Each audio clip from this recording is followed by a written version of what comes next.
The title for this one is Fixing Your Heart.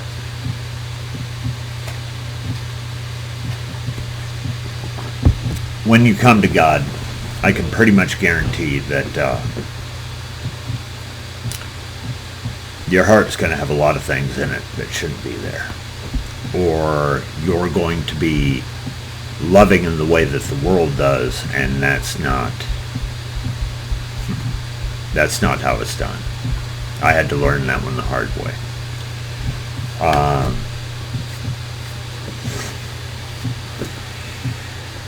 Because of my background in my childhood, not much that I knew how to do was healthy at all. That's an understatement. But you don't have to be a product of your environment. You can be better. But what you have to do is take the advice that a gentleman once gave me.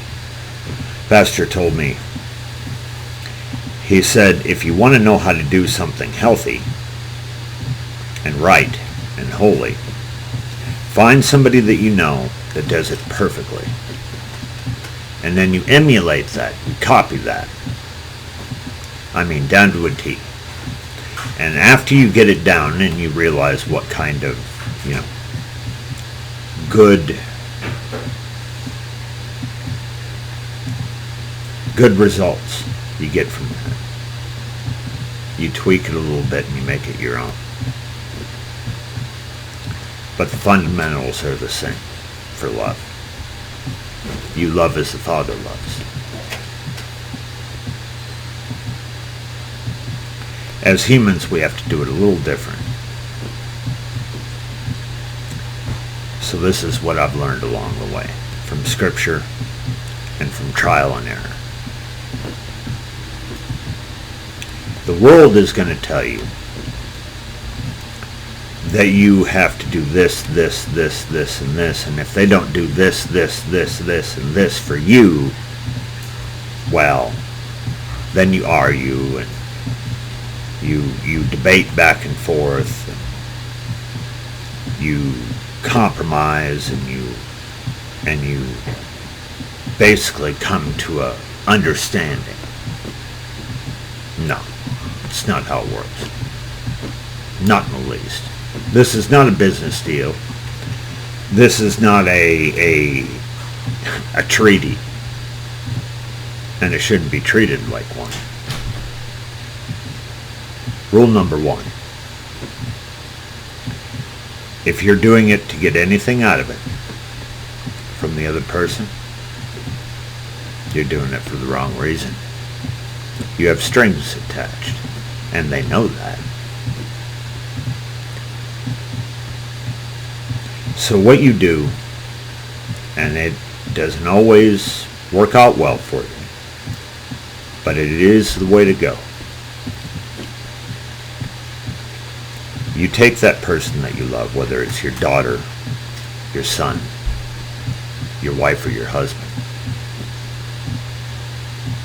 You take everybody in that household that you love, and you put them all before you in the right order, of course. Wife or husband is first, because if the family falls apart, the whole family suffers.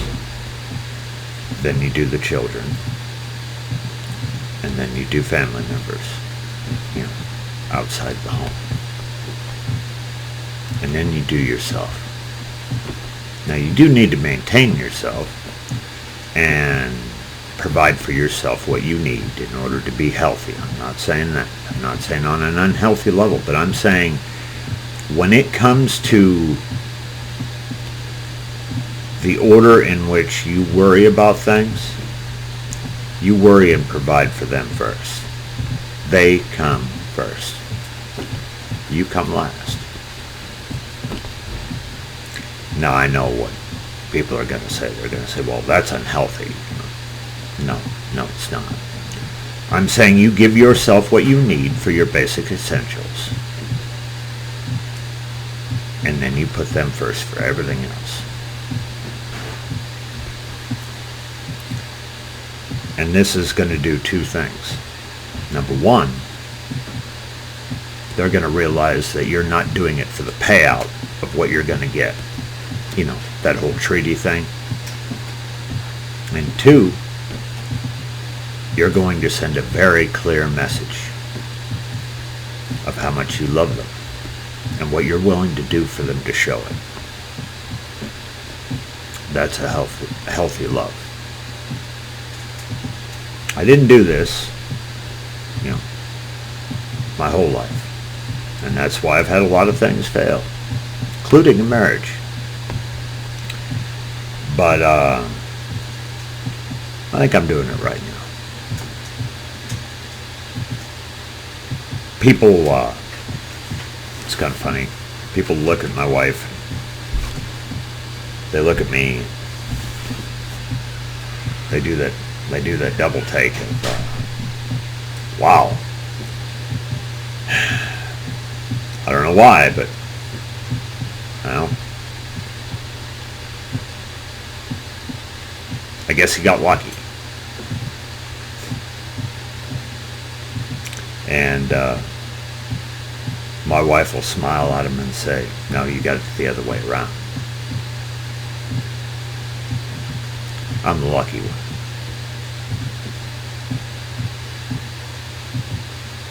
And they'll shake their heads and they'll go, well, you're out of his league.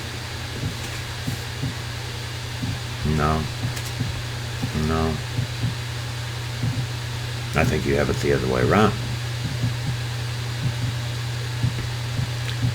You know, there's many reasons why people get into a relationship with someone.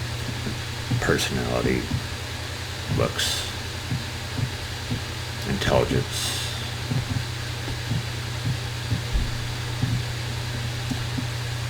But I would hazard to guess that even if you were below average on all three,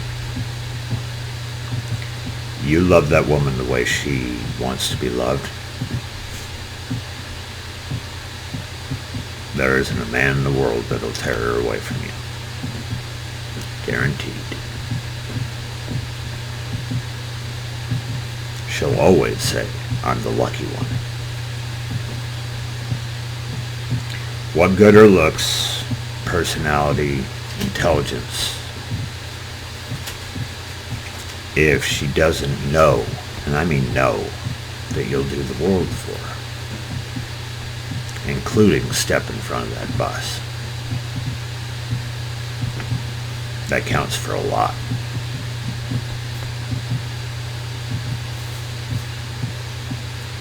People are insecure in relationships because they know what they're offering can be replaced at any time. Guys with looks, dime a dozen. Guys with looks and personality, dime a dozen. Intelligent men, dime a dozen. See, that's where the risk comes in. Now, a man that loves her perfectly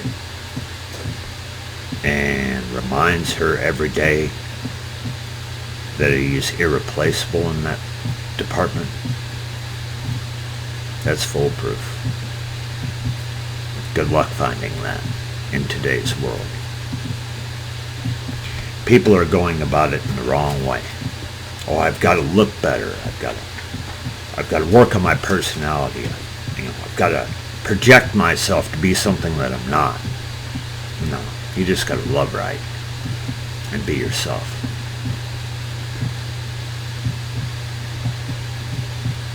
When you put others before yourself,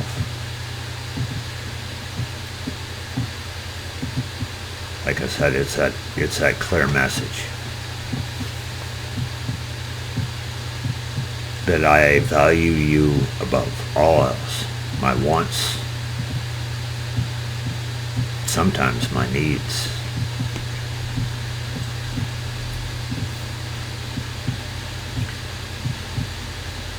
And if the woman is paying attention and actually realizes what you're showing, trust me,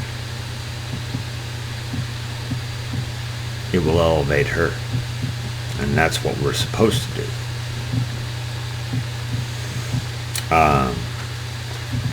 When you do this with your children, of course, it sends a clear message that you don't just have a list of rules and stipulations and expectations.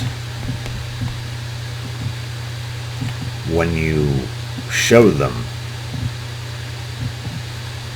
how much you love them and where you put yourself on that ladder to provide for them, to uplift them, they're going to know that you really love them, and they're going to reciprocate that. Now, let's say that you have a situation where somebody doesn't. Well, it's unfortunate. Now, if it's a relationship, find somebody who will. It's that easy. With your children, you just have to keep doing it and hope that it doesn't take them too long to open up their eyes and realize why you're doing it.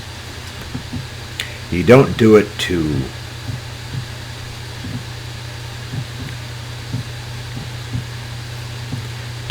get a particular outcome. You do it because you love them. If you're expecting anything in return, that's not love. That's wanting to receive payment for good actions. Love shouldn't cost anything. So, when you're out in the world, if it's not reciprocated, well, it's not fair, but it's okay, because that's not why you're doing it.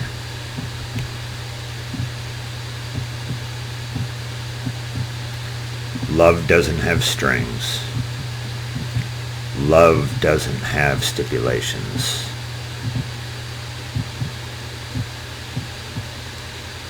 Love really only has one rule, that you're doing it for the right reasons.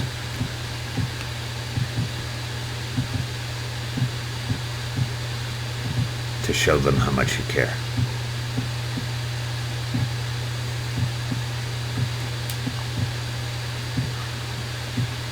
Let me give you an example.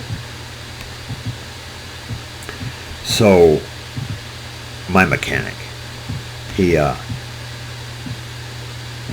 had a huge collection of classic cars, like mint condition classic cars, $200,000 cars, a couple of them anyway. Took him a couple decades to amass this collection. We're talking a lot of cars.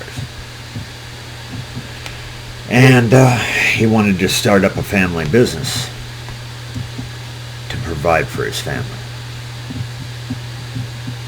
And his wife said, "Where are we going to come up with the startup money?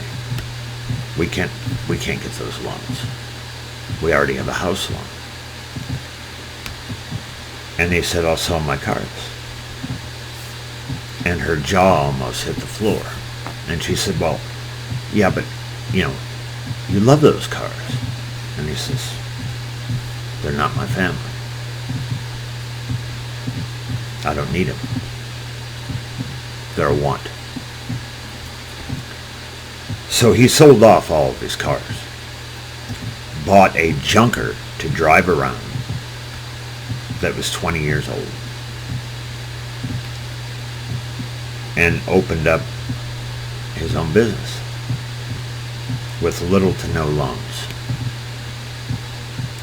And she came to him after they got the business started. She says, "Eventually I'll let we'll buy him back. We'll replace him." Because she felt that. And he said, "No, I don't need him. I have what I need." That's what I'm talking about. When you put others before yourself, They know that you're doing it for the right reason.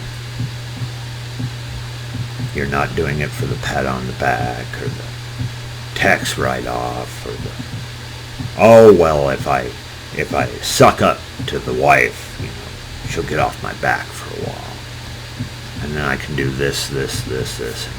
No, let it. No.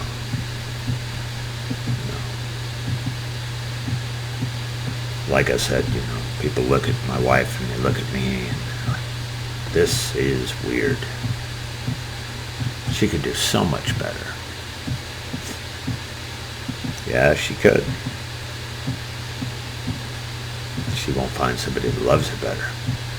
I guarantee that. More attractive,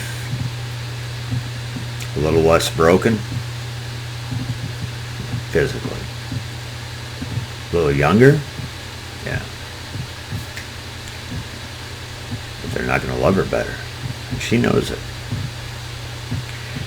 People will come up and just, I love watching the looks on their faces.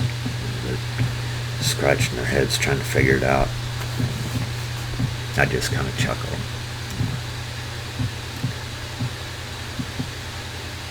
A strong love is indestructible as long as you always work on it. Love can't be set up like the foundation of a house and then just, be forgotten about. Love needs to be nurtured every day. You put them first every day. You show them how much you care about them every day. So that love doesn't weaken. And so those evil outside influences can't take hold.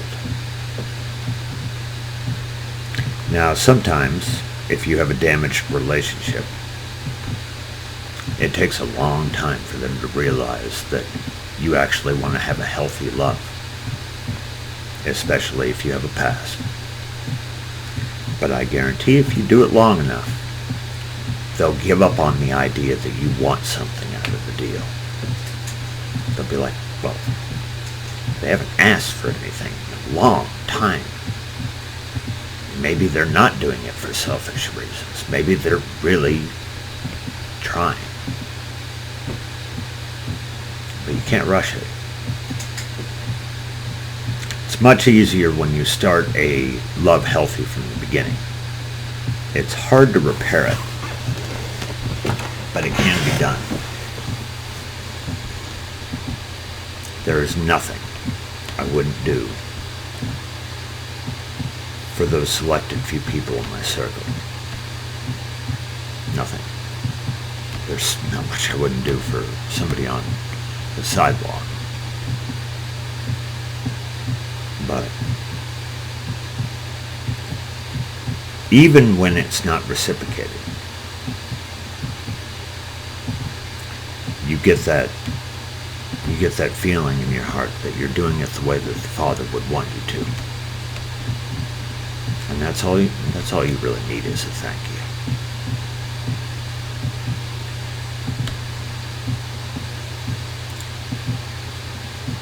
When you start living your life the right way,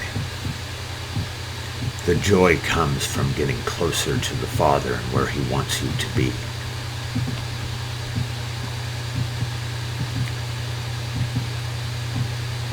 He can show you how to do all these things. You just have to read and learn who He is and how He does things and how He wants you to act. And you'll get all of these results. Now, is everybody going to return it to you the way that they should? No.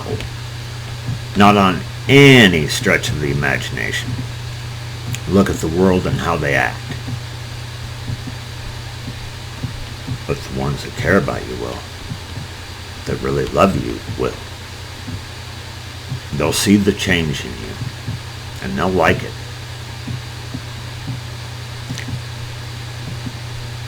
It's not always, the things that we can give people aren't always the physical things. 90% of people out there in the world just want to be loved the way I just described. And if you do that, you'll get good results in your life. You'll elevate them, thereby elevating you.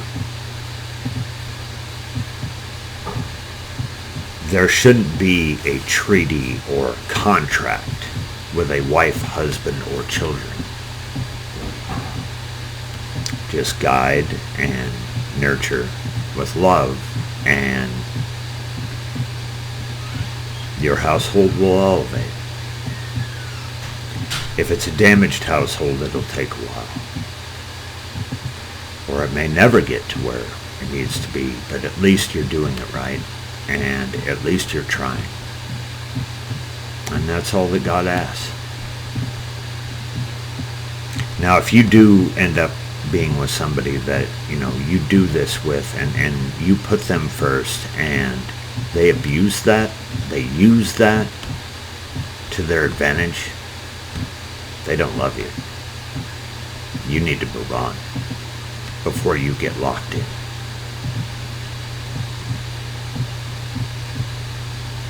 I hope that this helps you guys. I know that changing is hard if we don't have the right people to show us how. And see, that's why Scripture is there, and the Father is there to show us the way, if we don't have an example here. It took me a long time to figure out how to have a healthy love for the ones around me.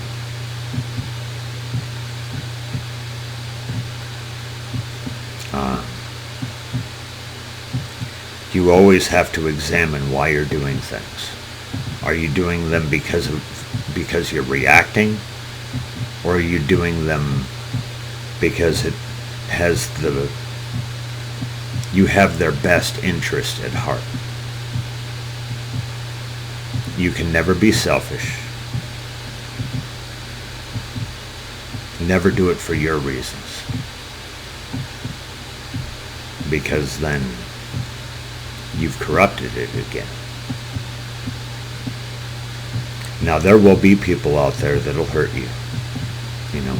When you love them like this, they'll take advantage and they'll run with it. But that's on them, not on you.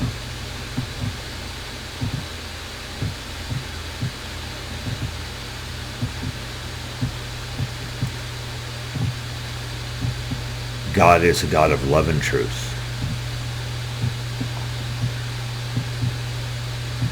And that's how he tries to guide his children, and that's how he wants you to live.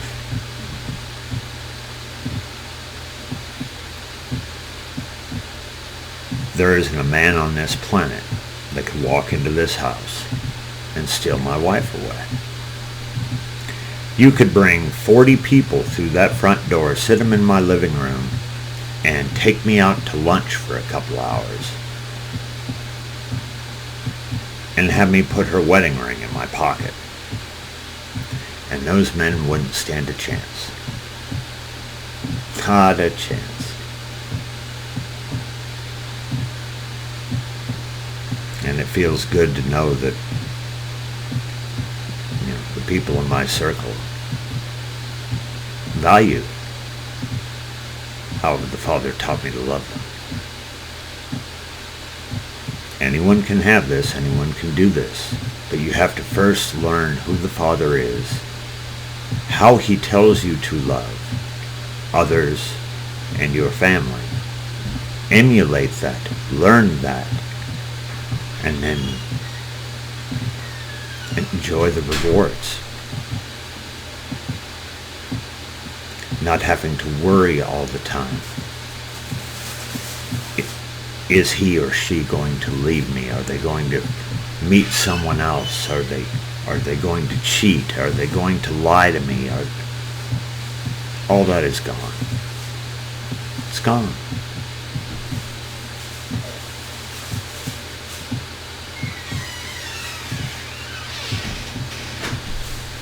And when you learn how to love correctly, all that poison that's in your heart from the world, all those flaws and how you show how you care, or lack of, that gets taken out. God gets put in. And the more you do it, the happier you become. I actually get, a smile on my face when I hold off for an extra month on repairing, something, or buying a new pair of tennis shoes, so that I can give somebody what they need.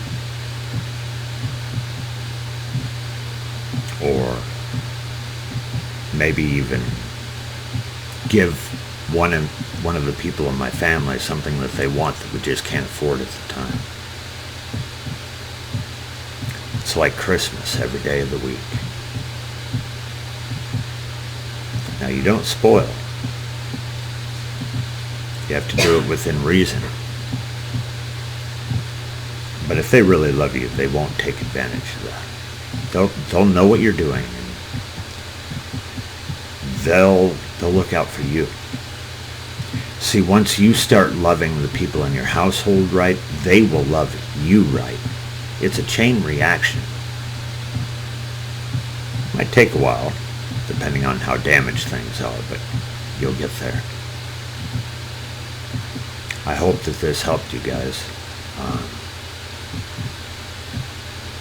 Don't take lessons from people in the world on how to love. That is a huge mistake.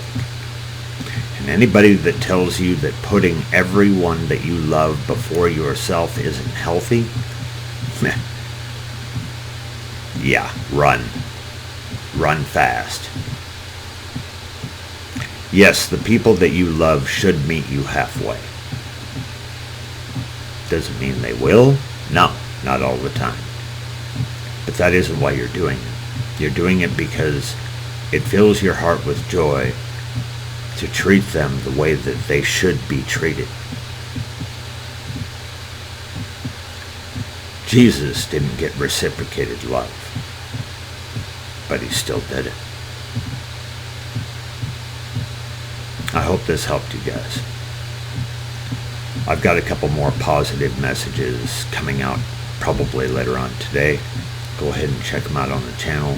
I'd really appreciate it if you guys subscribe, because I really need this to grow so it gets out to more people.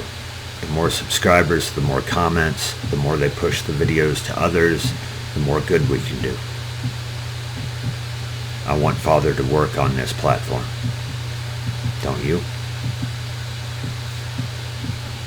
You guys have a great Saturday.